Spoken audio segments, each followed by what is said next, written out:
turn your cameras on. We are happy to see our community. We miss everybody so much that that we'll even take a look at your living rooms. So thank you so much for joining us. Before I introduce our filmmakers, actually, I'm going to take this opportunity to introduce our partners on this event. I'm by the way, Isaac Zablocki. I'm Director of Film Programs at the Marlene Meyerson JCC Manhattan. And we are very excited to partner once again with our Center for Social Responsibility, who have been extremely active in these last few months. And I'll introduce the director of the center, Shaul Parker. Shaul, you want to say hi? You have to unmute yourself, or do we have to unmute you? There you go. I can do that. Yes, hi. It's so good to be here this afternoon. I'm really looking forward to this conversation. And thank you, Yitzi, for letting us be a part of this. Pleasure. And Shaul, please do chime into the conversation and as far as how it associates with our work and your knowledge in general. Don't be a stranger and be a part of it. And now it gives me great pleasure to introduce the directors of Immigration Nation, who are here with us on one screen together. We've never done that before. And we're proud to have here Christina Clusiau, if I got that right. Yes, I got it right, despite spelling. And Shaul Schwarz. Shaul, thank you so much for being here. Thank you. Thank you, guys. This is great. And the way this is going to run, just for those of you who have not been on a Q&A with us here through film at the JCC before, but I'll start off with a few questions. I have a lot of questions to ask about this. I said to them earlier, I really think this is one of the most important shows I've seen today. I like to call it a movie sometimes also because I really think this is one very long movie that is just so important for people to see. I mean, this goes beyond Netflix and is really, I give you a lot of credit for making it. I think it's made in a fascinating way, and we'll talk a little bit about that.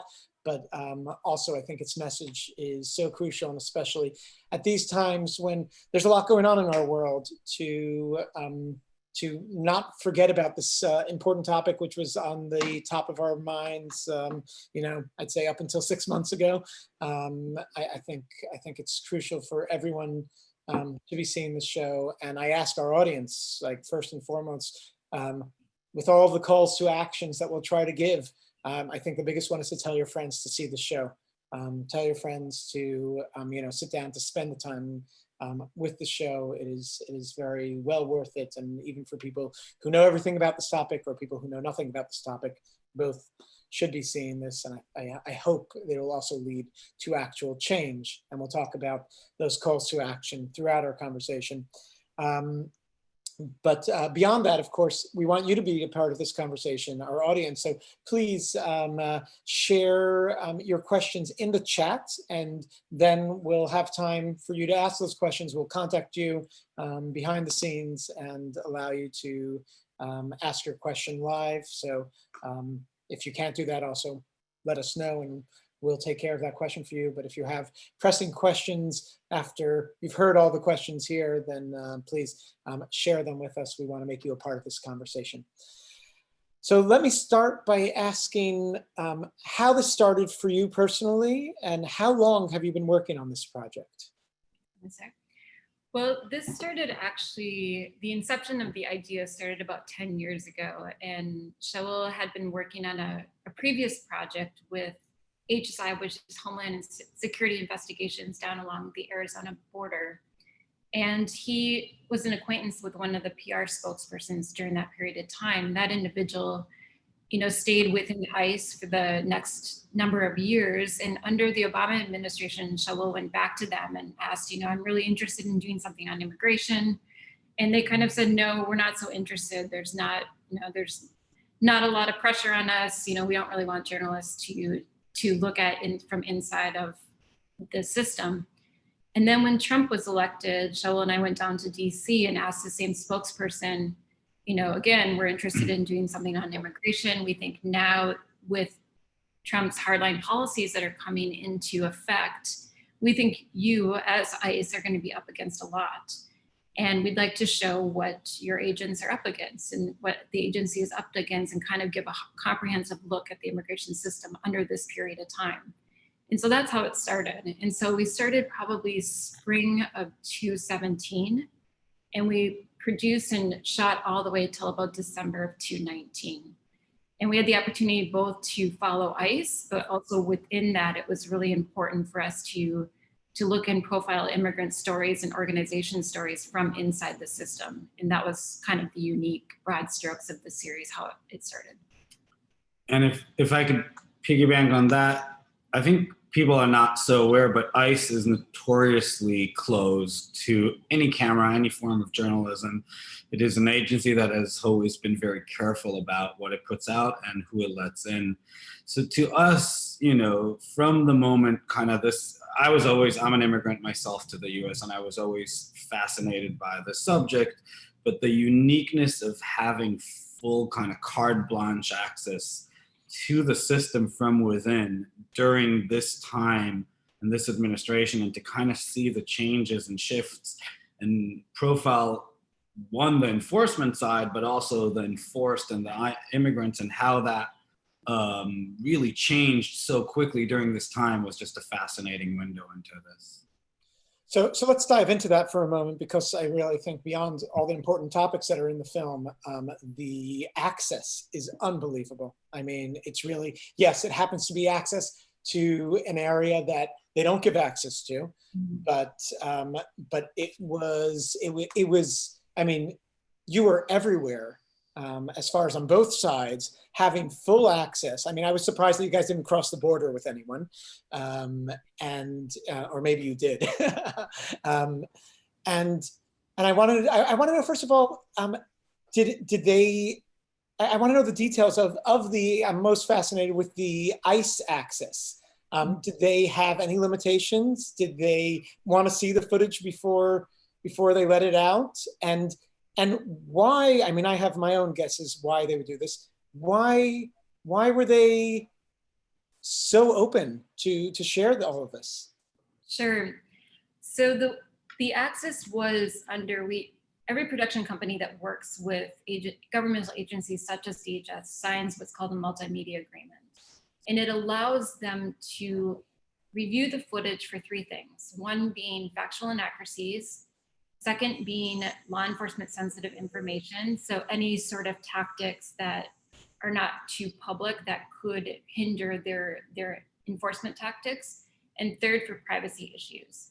And so under that, we were able to kind of have free rein within ICE to document, knowing that at the end they were able to look at the footage and review.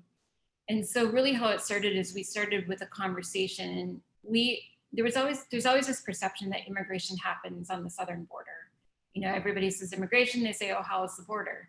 And really to us, it was so important to look at the interior and start in our home city of New York City, is because we felt this is a city of immigrants and it was important to fall in there. And so a lot of our conversations with ICE began of which parts of the country can we look at? And they were very open. You know, you start in New York, there were some areas that were not open. Like we went to California, and many ICE agents there said, you know what, we don't want to participate. The community is already heated. You know, I don't even tell my neighbor what I do for a living. And so they had a choice whether or not they wanted to partake, but a lot of them wanted to. And so that way we were able to fall into these field offices around the country and kind of profile the ICE agents throughout. So yeah, basically how once we cleared, the process was ICE headquarters and leadership, we would have the spokesman call these local fields all over the country. And like Christina said, some were happy to participate, some were not. Some we went to and saw that the participation is not giving us the real kind of access we wanted. But once we started to meet the agents on the ground that did, we just spent a lot of time, and we really were happily surprised that, as they kind of said, we could just do our thing and be flies on the wall, so to speak. And those are the places we started spending a lot of time, like over the next 2 years. And I think we constantly were thinking, what does ICE do and how does it implement, and what's the effects of the super changing policy? Because it was changing so quickly. So I'll give an example. we went to El Paso and got great access to the detention center. At the beginning, we were like fascinated just by that. It's never kind of really been profiled. But as zero tolerance and children's separation started, we realized that this is where some of these fathers and mothers are coming into. And so we were always looking for this access to also tell the story of the policy. And we used to refer to it as this idea of inside out. The uniqueness is we're inside the system. How do we cover that, but also see the effects on people outside that would be in detention, but ultimately would be outside. And that's kind of how we built the show, really. And how did you, as far as with the immigrants, how did you have access? I'm assuming on that side, side might have been even harder, strangely, harder than accessing the ICE folks, just because, you know, we understand what world these people are coming from, or we learn a little bit more even through the show of what world these people are coming from. And it's not one that's very much on the outside, it's more on the inside. Yeah, again, because I think we wanted to look at it from inside the system. That's a lot of how we pinpointed our initial access to some of these immigrants. They were individuals that were caught up in the web of ICE. And it was very tricky because, you know, when you go to a door at 6 a.m. embedded with ICE agents, you have to be very clear very quickly that you are not with them, that you are a separate independent journalist and you want to come in to document. And so initially, you know, we got a lot of no's, a lot of people that said no way. But others said yes. I think people wanted to tell their stories. They wanted to show what was happening. And then we would follow up with them, you know, whether or not they were taken into custody or they were not. We would follow up with them and understand if they wanted their story to be told even further. And then that way we would engage. And so it was tricky at times because also there's this line that you walk because you have to really separate yourself from ICE, but then at the same time you have to be respectful to ICE because you are profiling them in their system from the inside. So for instance, during family separation, we were in the detention center in El Paso, and we came across a number of fathers that had just been separated from their children or weeks prior, but they were being moved from detention center to detention center. And we were able to capture that, and immediately they wanted to tell their stories. And so we were able to do an interview there and get contact numbers for their families and for themselves and be able to follow them through the system and their families on the outside. And so it was a very tricky balance, but we came mostly to the immigrant stories from the inside, and others we came from the outside, such as the refugee story and the worker story in Florida. Yeah, it was definitely, it's also tricky because it's such a sensitive issue on all sides. And so some of the immigrant stories, you know, we wanted to make sure that they understand what it means to say yes. So initially, of course, you as a filmmaker want to get the access and you see a strong story. And like Christina said, we had to separate ourselves very quickly and very distinctly. But other stories of immigrants, for example, Cesar Lopez, the deported veteran, you know, we started working on deported veterans actually in Mexico. And then we heard of this guy who said, no, I'm going to go back to the US. I'll live like a fugitive. I've been there my whole life. It's my home. Well, we got in touch with Cesar and he immediately wanted to do the story. And to us, it was a strong story because it also brought in this life of an undocumented living as a fugitive. But we immediately, I remember telling Cesar, do you understand? Eventually this is going to Netflix. Do you really want to stand before cameras and say, this is what I'm doing, I'm breaking the law, and he kind of said, a Marine never hides. We were like, okay, that's cool. That was interesting. I think about a month into the story, when we started really investing and following him around, I went to Las Vegas and met him and his wife, which was the first time I'd met his wife. And I kind of re-asked him, I said, listen, if you want to back down now, it's fine, but you have to think of consequences. And then it was like a little bit more than a slogan. They saw, you know, so they saw this relationship and they did decide to proceed. And today, Cesar, although he has been now pardoned and he always takes a risk as an activist. But I think for some of these immigrants, there was this risk involved. And we always tried to portray, if we met separated families in El Paso Detention Center, we really tried to stick with him for a year. And, it was those who really were open to doing that for a while that ended up being part of the show. And it was definitely a hard balance. Let me ask a very technical question here. When did Netflix get involved? Was it always supposed to be a show? I kept watching and thinking, wow, this, for what it's worth, also has feature film opportunities there and could have been an amazing, important feature film too.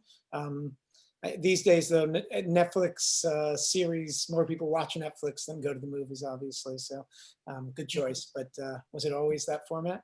Yeah, it was pretty early on because we felt it was such a wide, and we wanted to tell the immigration system as a whole. We saw it as a show, and we were lucky enough. Impact Partners, which is a fund that comes into development usually of films, but now also of shows, came in really early when we just had the idea. And as we were like gearing in to shoot, we thought the best home would be Netflix, and they pretty much picked it up immediately. So it was the only place we pitched, and it was kind of the format we had pitched. Fascinating. And was there any resistance from anyone throughout it? Was there any censorship? Were there any scenes that you were like the hands on the camera? Because to the most part, it seems that in the show we don't see that. I think we see only people who are cooperative. Yeah, not in production, not in the field. There wasn't much resistance. I think because we started to spend so much time with a lot of these agents. You spend days and weeks in their cars and following them and being with them. Initially it was more this idea that, this perception of what it means to be filmed. And so you would put the camera up and they would question, okay, what am I supposed to say? What am I supposed to do? How do I interact with this camera? But very quickly that wall came down and they just were able to do their job, and they understood that we were there just to film what they were doing and not so much like direct or dictate how they were interacting with the camera. So in the field, no, it was pretty open on all sides once we were there and once we were able to have access and spend time with them. There was some things that slowly we understood that we wanted to film that we were just not able. It wasn't a resistance like a hand on camera kind of, but it was, as an example, we asked ICE many times to kind of what we call go home with their characters. We felt that, for example, a lot of these agents who are first or second generation in the country have a really interesting debate at home. That is ultimately something which we find kind of ironic that they didn't want us to do, because we found that would actually humanize and complex some of the things that maybe people don't. But they ultimately did not want to do that. So there was things like that. And again, just persuading people to come in. And some people who did agree initially would back off, which was fine. But there wasn't, aside from that, that was kind of the way of resisting, which made sense. Well, that's actually one of the interesting sides of the show, is that it really, in some ways, humanizes the ICE agents. I mean, I found them personally to be the ones that you chose. I don't know if all of them are this charismatic and people who are articulate and understanding, and sometimes even kind, I would say, or they come across kind, which I think is important. I think it's, we're not dealing with people we're not dealing with robots here. We're actually dealing with human beings who are in a terrible system, I would say. What have been so far? So first of all, what was your approach to that as far as the dangers in really making ICE officers sometimes look good? Like sometimes I felt bad for some of them. And also I'd like to know if any of them have responded to the show.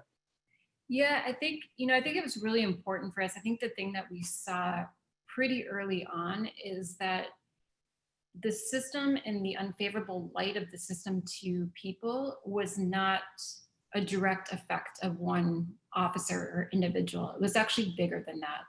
And so I think that was something kind of that led our guiding light, is that it wasn't necessarily an individual officer. Yes, there are officers that maybe perhaps are a little bit harsher and others that try and do their job more humanely. But generally, we felt like they too were part of this system that chews people up.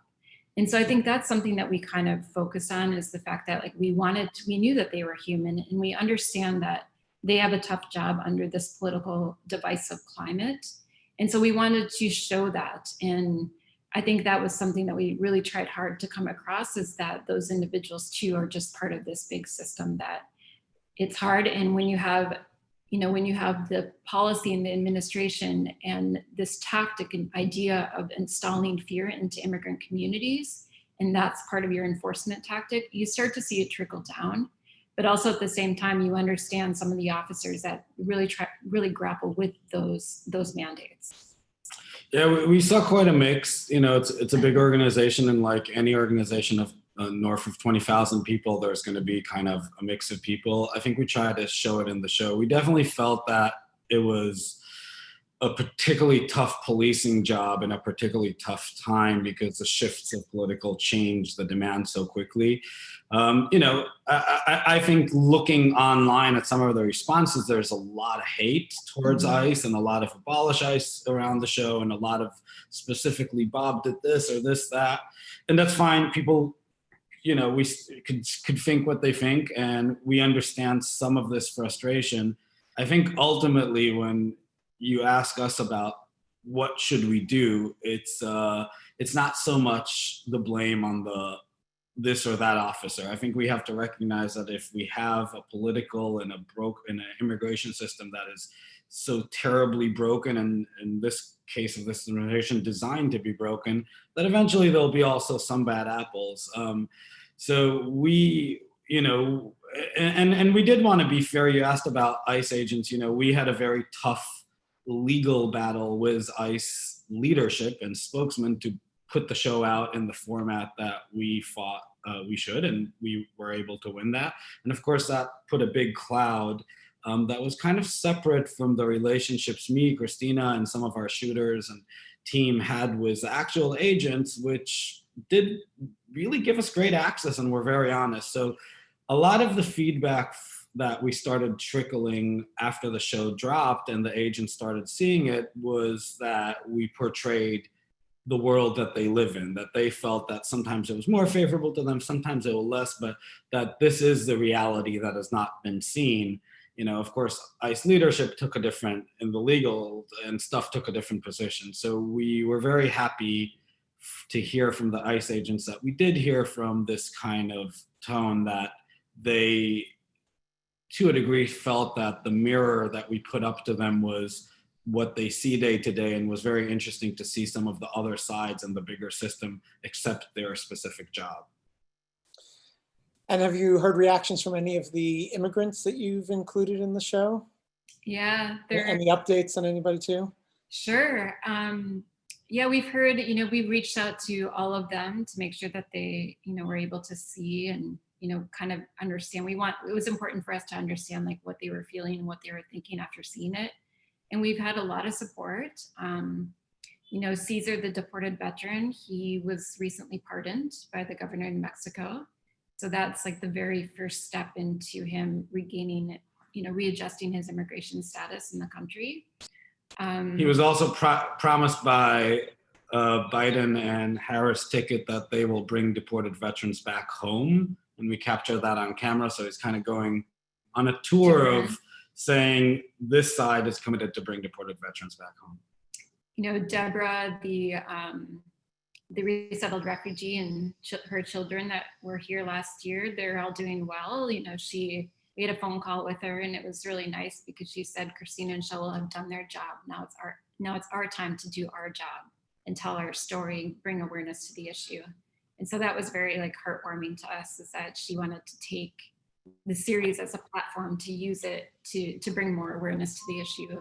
But it's important to remind, I don't know if people have seen this 5th episode yet, but that the high majority of refugees that did everything legally have not been reunited with their loved ones and children. So for example, in Chris, Ohio, where we worked, we saw about 80 families in this situation. In the last 2 years, only Deborah and one more family have been reunited. So the high majority are stuck in limbo of separation.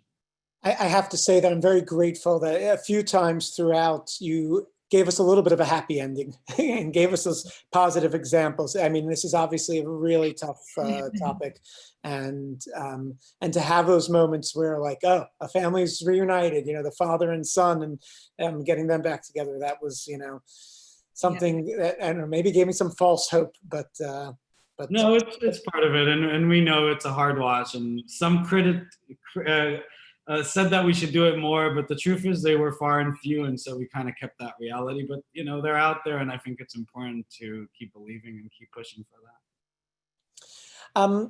Before this will be my last question for now. Before I have a lot more to ask, but I want to open it to questions from the audience. I know we have a lot of questions there, but I wanted to know how COVID has impacted all of this. You obviously finished shooting way before COVID, and I also want to give a lot of credit. I mean, I'm sure this is a show. I don't know how many. You mentioned 200 hours of footage, maybe more than that.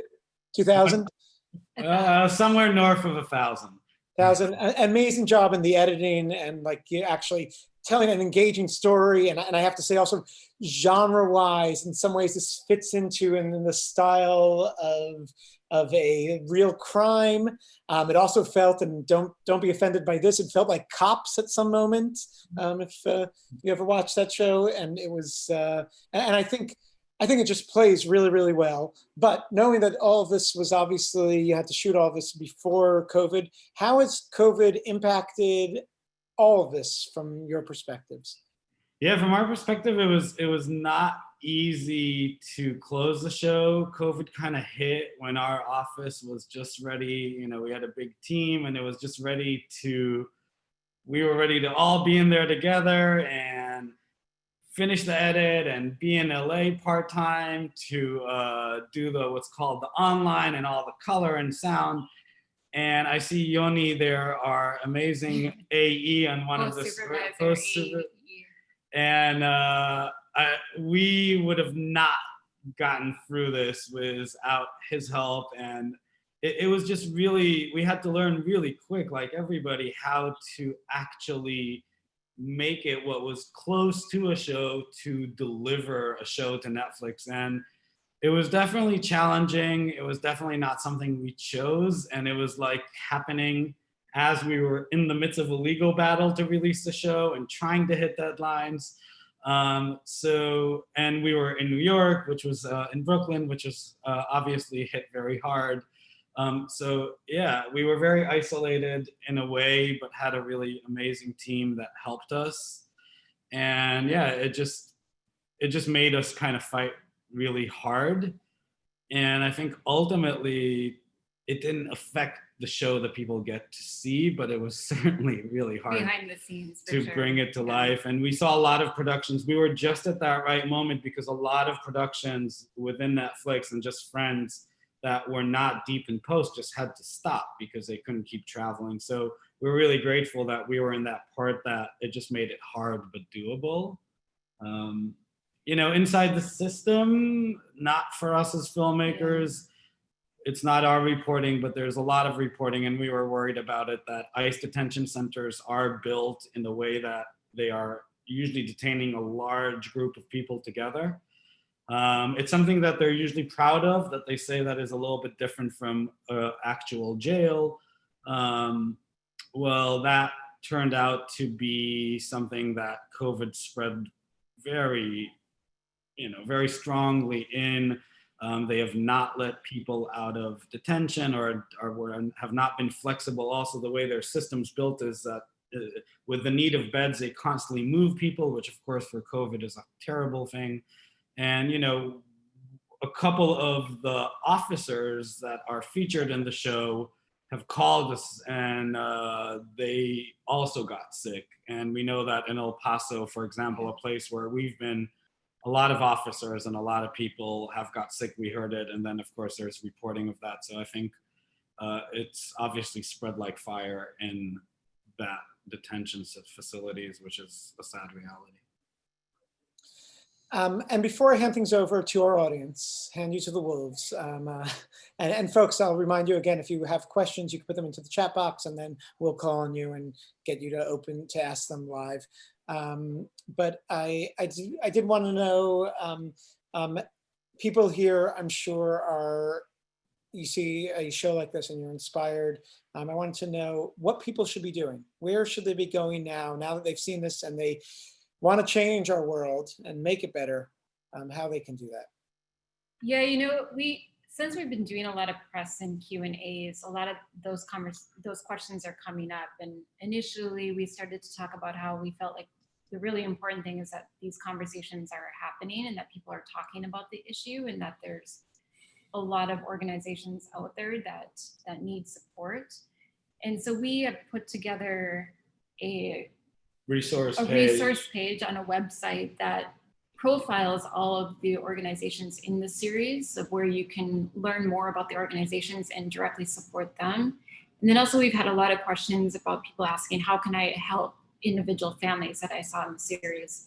And so we put together a GoFundMe page, and the funds from that are going to go directly to these individuals in their stories to help with whatever they need, whether it be education costs or legal costs or life, supporting just living in the country or wherever they are. And that actually, we were able to put together because there's been so much of that, and thanks for asking that. So it literally went live today. It's immigrationnationcare.org, and that's where you can find some of these resources. And vote. Don't forget to vote, because there is a difference between the two options about how to handle immigration. Cheryl Parker, is there anything you wanted to add from all of this? Putting you on the spot. I thought the resources were quite helpful. There are a number of organizations that we also work with quite regularly around these issues in New York City. And we're also happy to share some of those with you. I suspect that some of them are the same. So definitely something that we can make available. I went over the list earlier that you had sent me, and they approved them all, I think. Excellent. But folks, also please check out all the activities of our Center for Social Responsibility beyond just relating to immigration, which are really crucial right now. We're going to take our first question from an audience member. Daryl, you're first to go. You are on the line. Thanks for a most emotional and powerful production. At the beginning of your project, did you intend to present an unbiased view, and did you achieve that through the production? And also, how did you manage your own personal emotions? Because me as an audience member, I was so moved, particularly with respect to a lot of the family conversations. It brought tears to my eyes. So can you describe the unbiased or biased approach and your emotions, please? Sure. Good question. Look, I guess it's in the eye of the beholder. We certainly tried to present a system that everybody's chewed in and that you can understand everybody to a degree, because we really did. Some people, like in today's conversation, say humanize ICE. Other people have said there are these horrible, terrible human beings. We didn't feel that way about any of it. We felt that in this position that everybody's been put in through this system, that's the one thing, by the way, everybody agrees that the system is terribly broken and is unfunctional through ICE, but also through immigration courts, through our visa program.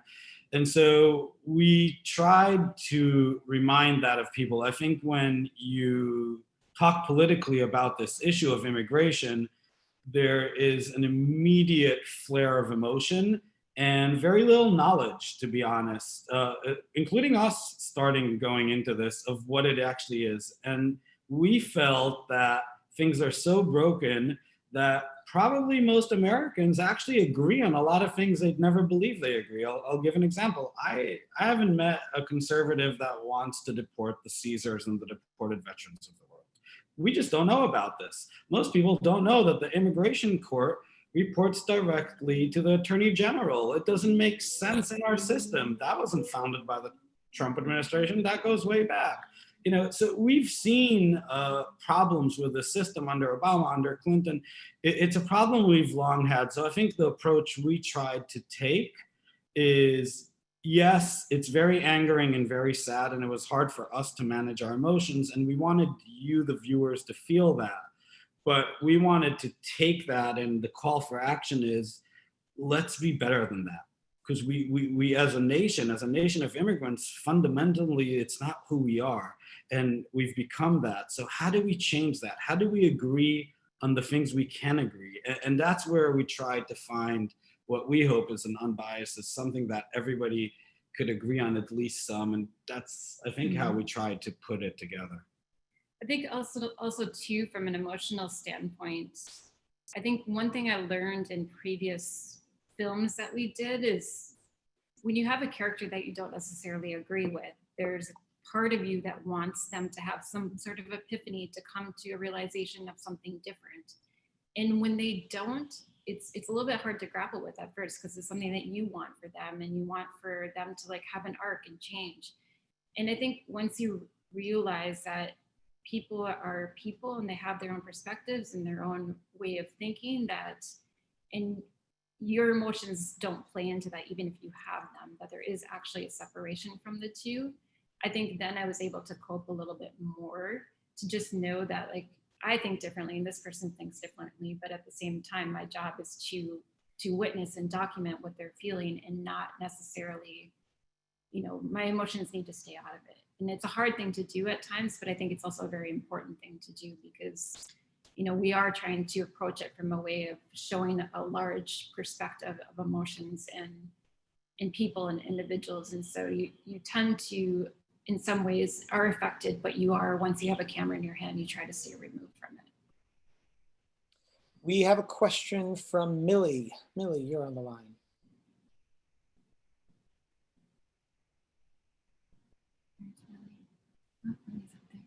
Millie, can you hear us?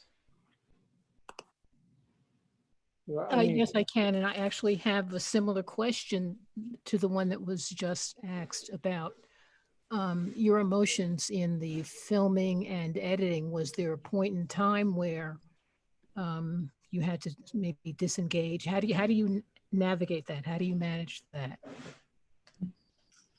It's what we do. To some degree, we choose it, and it certainly has its effects. And you try to be as emotionally there and know when to take a walk, so to speak, and bounce off your team and people who maybe it's a little less personal to them, and see kind of a lot of different opinions. We always like showing work to people who we know think differently than us. We did that with Trophy, with our movie about big game hunting. We did that with other projects, with Narco and Idle Secrets. But I think that's kind of like what me and Christina like to do as directors. We like to take an issue that is, people don't have the guts or don't want to really confront it, get you so close to a place that you're actually uncomfortable because you're seeing that reality, and hopefully create a dialogue so we can better something, so we can rethink about why we are so angered by this complex issue. So, when you know that's what you're trying to do, I think it's easier. And with all that said, I got angry all the time. Like it's part of life. Thank you. We have a question from Cal Ferez. Cal Ferez, you're on the line. Hi there. Thank you. My question is geared more towards the footage that you guys provided. I mean, you were very, very thorough in a lot of the things that obviously we've never seen. But I was wondering if you could tell us about a footage that was omitted or prohibited from showing, and why it was omitted or prohibited, and also if there would be like a follow-up episode with the update that you talked about. Thank you. Sure. So some of the stuff that we actually ended up filming but didn't had to take out is because some of the tactics were law enforcement sensitive. And so we had some scenes that they immediately said, no, you can't use that because those are tactics that are not in already the public view. And so we complied, and those were things that we understood that was not going to fly. There was other. There were very few of those, and we few decided, scenes. even if we're not sure, that when it came to that, to be very careful about pushing back. It was easy to do so because there were dozens of demand that legally did not make any sense, that were clearly to us an attempt to editorialize the show. And so we very quickly focused on that and not things that to us made sense. There were a couple of asks that were not in the original contract, like, for example, to lose the last names of ICE agents and redact them, which we immediately said, that's fine, that's not a problem. So I think we started to really look, okay, what are they doing here that makes sense or arguably makes sense, and what doesn't? And there was so much doesn't that we really focused on that, and I have to say we won them to the T. But yeah, I think the couple of minutes that were reducted, we can't be super specific because we're live and this is being taped, but they, to overall end, they did go into things that ICE felt that gave away how they enter a place, or different tactics they would show to detain people. And that was something that we understood, just as if you embed in a war and you're moving through Iraq, I'm obviously making it up, you can't give live locations because you would be aiding someone. So once it came to that, it made a lot of sense. And even if it made half sense, we were very careful to push back because, as I said, there was so much other stuff to really push back on. Yeah, and then there was also stories that we maybe had a third act or another that we could follow even further, that we just didn't have the space to do so within the episodes. We were already trying to give a really comprehensive look at different of the immigration system during this period of time.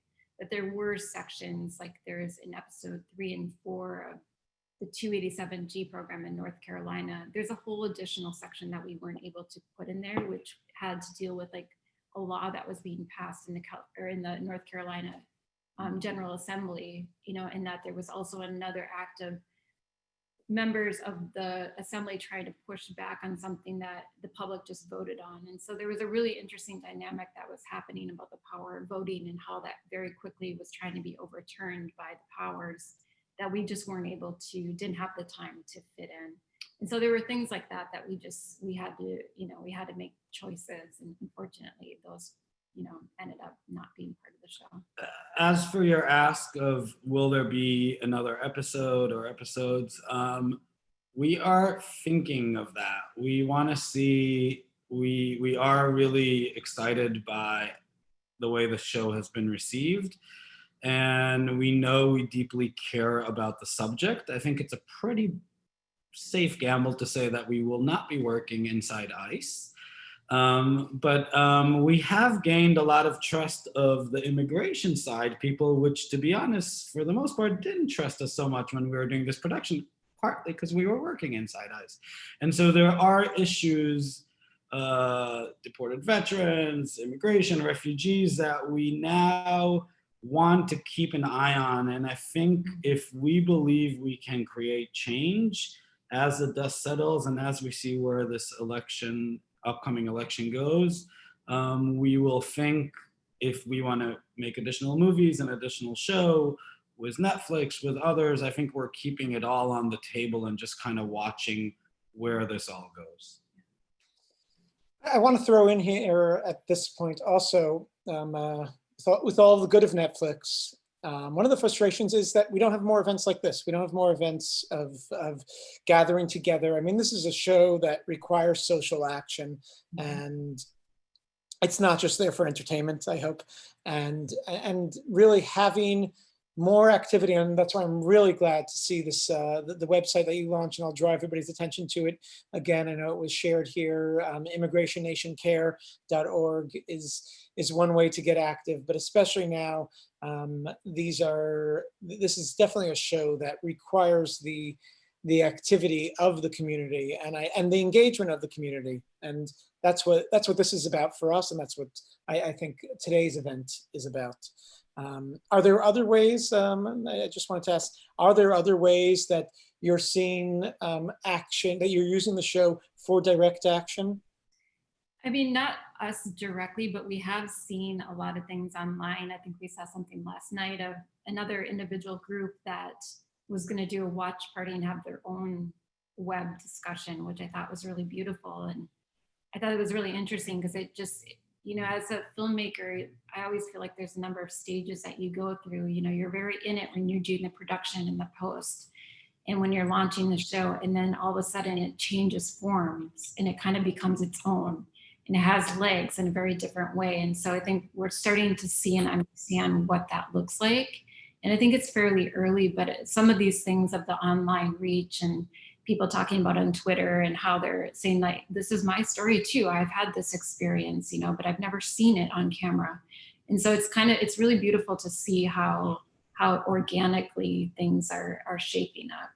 Yeah, and one thing we've seen a lot, we are doing a lot of these webinars and we're big fans, and some of it is was people who are actually deep in this, while a lot of the show is doing well with young people and Latino and, you know, all kinds, but one thing that's been really interesting is lawyers coming saying, we've been hearing this for years, but we can never show it. We can never see that. So we are trying, so, you know, we're partnering with Amnesty International, with ACLU, with different organizations that was Bronx Defenders, and the list is going kind of happening as we speak. And, you know, we heard even yet a couple of days ago, a political organizer say, I wish you went on a nationwide tour, which you're going day to day and being, you know, obviously a little hard during COVID days. So I think we're still trying to find how to keep propelling the work. We were so exhausted and busy and trying to take it out and just being received that way. We now understand that now it's time to actually help the work get out there and help people use it to care. And I think ultimately that's what it's about for us. We're a nation of immigrants. We're better than what we see there, regardless of political thoughts. And we want to call people attention to not continue to accept this as a reality. We have to be better than this. And there's many ways. There's people talking about it. There's donations, there's organizations, there's helping a specific person, but all in all, we just can't stay in this status quo. It's wrong, it's unacceptable. And it really brings it to life. I mean, we all read about it and we've all demonstrated about it, but it really brings it to life and lets it be so detailed, and it's just so important. I will have, I know Bridget Pranzatelli is on the line with us as well, and she's from carecoalition.org, and I believe they're one of the groups that's doing one of these watch events. Bridget, did you want to add anything to that? Oh, sure. Yeah, so I'll turn my video on. I'm not very well dressed, but that's okay. Yeah, we're calling in from Care Coalition, which is an immigrant rights nonprofit in DC. We work in ICE detention centers, and exactly what you were just describing of people who've been saying, you know, we've been seeing this, but we can't show it to anyone. I mean, this has been an absolutely like watershed series for us to be able to really pull back the curtain. So we're really, really grateful for it. And we are doing a 6 weeks watch series with all of our supporters. That's been really successful. So we're just really grateful to you guys for your work. Thank you. And it's really amazing because, I mean, you could spend weeks on each episode. And I mean, this is really, it's a lot to take in. So I think it's really smart to do it in 6 weeks. We'll just do it all in one shot here. We'll try to cover it all. I want to take 2 last questions from the audience, if that's okay. We have Jack on the line who is with the next question. Can you hear us? Yep. Yeah. Let me see if I'll put myself pictures up too. So actually there are 2 questions. The question that I posted really had to do with 287G. And we're both of us are active here on 287G issue. And I was curious as to how you came to select a location where 287G activists were actually able to get rid of the sheriff, replace the sheriff with somebody who was inimical to 287G. So that's my first question. I just want to add a question, which is, if we wanted to use parts of this, select parts of this, for example, the 287G section, how would we go about doing that? But let's go first to my question about how did you select a place where they actually defeated the sheriff? So I actually read a story about the sheriff election there that was about this big really early on in some wire feed. And we decided to kind of go sniff around, as we often did in the early parts of the show. And we found this community action by Comunidad Colectivo, and the main character would become Stefania, which is, if you see the show, it's easy to fall in love with Stefania. She's just an incredible warrior who puts herself out there very physically and literally. But we also fought early on, and I hope this still is the feel of the show, that there was this really interesting dynamic between the African American community there and the Latino community there. And it was almost like this bear hug of, we've done this before, we have a voice, and these people that, felt like they even less had a voice. And as we continued to film, it was Stefania's power to kind of be so fearless and not stop, but then take a real hard twist, because when the elections were fought, they were happy. They did not necessarily know that there would be such a harsh retaliation by ICE. And, I think it was a real uniqueness of our position to be able to profile both sides of the story. Like Christina said, that was almost my favorite story. We kept doing bigger, it kind of got bigger with laws and stuff, and we just ran out of place. But once it got going, having both those sides and these communities coming together was a no-brainer. And I think what we wanted to show is 287G, because there's a part of it that people can say, well, that makes sense. Here are people who broke the immigration law and also committed a crime. Yes, but what I think people have to realize is, when you tell people when you act something that makes people afraid of local police, you're pushing them deeper in the shadows. Now, everything that, whether it's an abusive husband at home, well, I'm not going to call the cops, whether it's showing up at court. And so this is something we've seen, just endlessly, and it really tears you apart to see. And it's wrong for us as a country and as a society. We want to push people to be part of the society, not be part of the shadows. And so I think that all came to play in this story, and we felt that that was something really important. And I want to say one more thing about ICE. They're terrified of, and they're not terrified of many things, but they're terrified of losing relationships with, because everything in the ICE system is where you could sleep people, how police will help. And that's why they do these retaliatory measures. So we felt that that was an interesting place to show, because there's a reason why they're scared of that. And I do think, just to note, that because North Carolina, there was pushback, the issue itself became an awareness in that community. I think a lot of other places throughout the country, 287G is just part of the process. There's no real pushback. Like in Texas, for example, in El Paso Detention Center, every night there was jail transfers. So people that were coming from local jails that were being transferred from whatever, their criminal service that they were doing in jail, right into ICE detention. And there was no understanding or pushback against that. It was just partly part of the daily norm.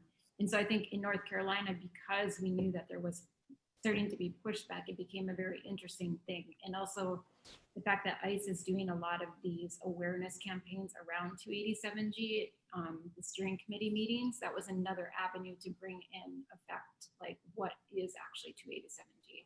And so all these pieces just kind of aligned for that to be the region to do it. And we didn't mention the billions of dollars yearly that go into detaining immigrants. Under this administration, over $500,000 a year, which is really vastly a private network for profit. So there's a lot of things that kind of fell into this story that we thought were important. To your question of what you can show, it is a little bit complicated because really the show lives on Netflix and is really that it's you can, I believe, have people see it on Netflix and then talk about it.